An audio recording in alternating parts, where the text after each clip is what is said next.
আজ সকালবেলা একেবারে ছাদ থেকে ব্লগটা স্টার্ট করলাম। তো কাল যে মা ধানগুলো সেদ্ধ করেছিল সেই ধানগুলোকেই আজকে মা ছাদে দিয়েছে। রোদ নেই যদিও বা, কিন্তু মেঘ তো ওরকমই রয়েছে, কিছু করার নেই, রোদ উঠছে না। ধান যেদিন থেকে সেদ্ধ করেছে সেদিন থেকে রোদই উঠছে না, কপালটাই খারাপ।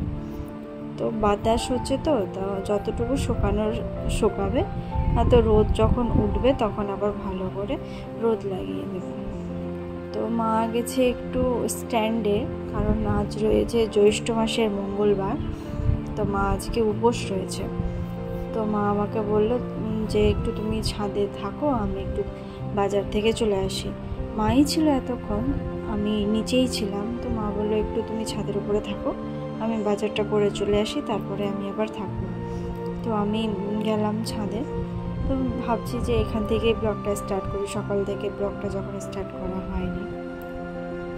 আর হাতের মধ্যে একটা বড় সড়ো লাঠি নিয়ে রয়েছি, কারণ আবার আজকে বাদর চলে এসছে। ছাদে যদি একবার বাদর বুঝতে পেরে যায় যে ধান রয়েছে বা কিছু, তাহলে আজকে সারাদিন পুরো নষ্ট করে দেবে, ছাদ থেকে নামাই যাবে না। ওই জন্য ছাদের ধারে কাছেও বাদরকে আসতে দিতে হবে না, ওই জন্যই লাঠি নিয়ে রয়েছি, যাতে দেখে ভয় পাই না আসে। তো এদিকে একটু আমি মিক্সিতে একটু ডাল আর পটলের লতি যে থাকে ওই দুটো মিক্স করে বড়া করব।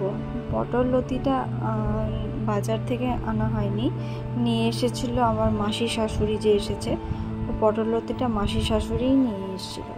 তো ওটারই বড়া করলাম, আর করেছিলাম হচ্ছে পাট শাক ভাজা, আলু সেদ্ধ। আজ রয়েছে মঙ্গলবার, আমাদের মঙ্গলবার আর শনিবার দিন নিরামিষ থাকে। তারপর রান্নাবান্না করার পর আমি স্নান করে ফ্রেশ হয়ে গেছিলাম। সকাল থেকে যদিও বা ফোন দেখার সুযোগটা হয়েছিল না, তাই একটু বসে বসে সব কিছু চেক করছিলাম। তারপর দেখছি প্রায় অনেকটা বেলা হয়ে গেছে, আর আমার বড় বাড়ি আসেনি। তো ভাবলাম যে একটু ফোন করি, কোথায় আছে।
তো প্রায় চারটে বেজে গেছিলো বাড়ি আসতে।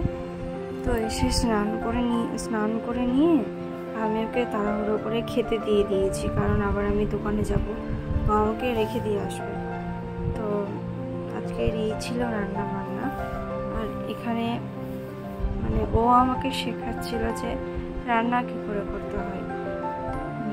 পাট শাক ভাজা করেছি, যেটা ওর সব থেকে প্রিয় জিনিস।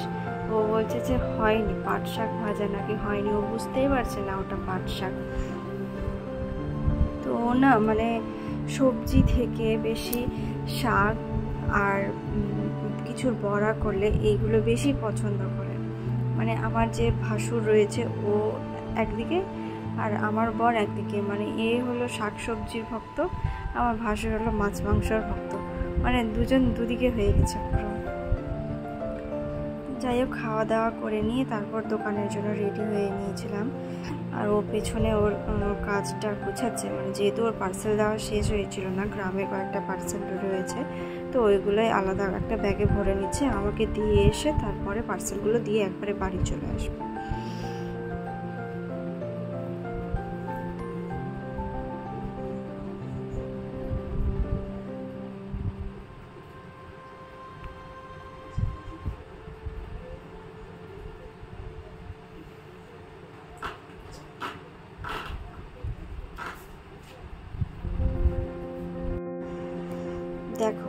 অবস্থা, মানে কোথাও যাওয়ার আগে যতই আমি রেডি হয়ে যাই বা ও আগে রেডি হোক বা আমি আগে রেডি হোক, আমাকে বসতে হবেই। এখনো পর্যন্ত শেষই হয়নি।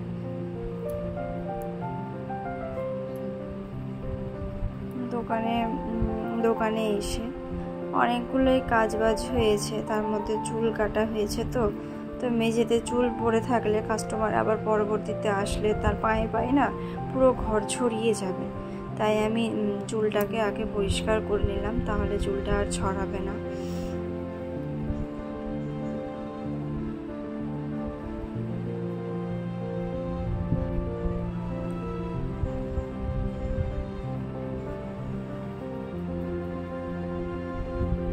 ফ্যানটাকে অফ করে দিলাম, কারণ ফ্যান চলছিল তো আরো চুলগুলো চারিদিকে ছড়াচ্ছিল। তো দোকান করা হয়ে গেছে আমার, আর আমার বাড়ি যাওয়ারও সময় হয়ে গেছে। ও আমায় নিতে এসেই মানে ওই চেয়ারটাতে ওকে বসতে হবে, আমাকে উঠতে হবে। আমি যদি ওখানে বসেও থাকি, ও দাঁড়িয়ে থাকবে আমার পাশে ওই চেয়ারটাতে বসার জন্য। তো আমি বুঝতে পেরে যাই যে ও এখানে বসবে, মানে এসে ও সার্ভিস নিতে চাই যে আমাকে এটা করে দাও ওটা করে দাও। যদিও বা আমি ওকে করে দিই না, কমই করে দিই। তো যাই হোক, চলো আজকের মতো টাটা, যাই বাড়ি যাই, অনেক রাত হয়ে গেছে। দেখা হবে পরের কোনো ভিডিওতে, পরের কোনো ব্লগে। ততক্ষণের জন্য সবাই ভালো থেকো, সুস্থ থেকো।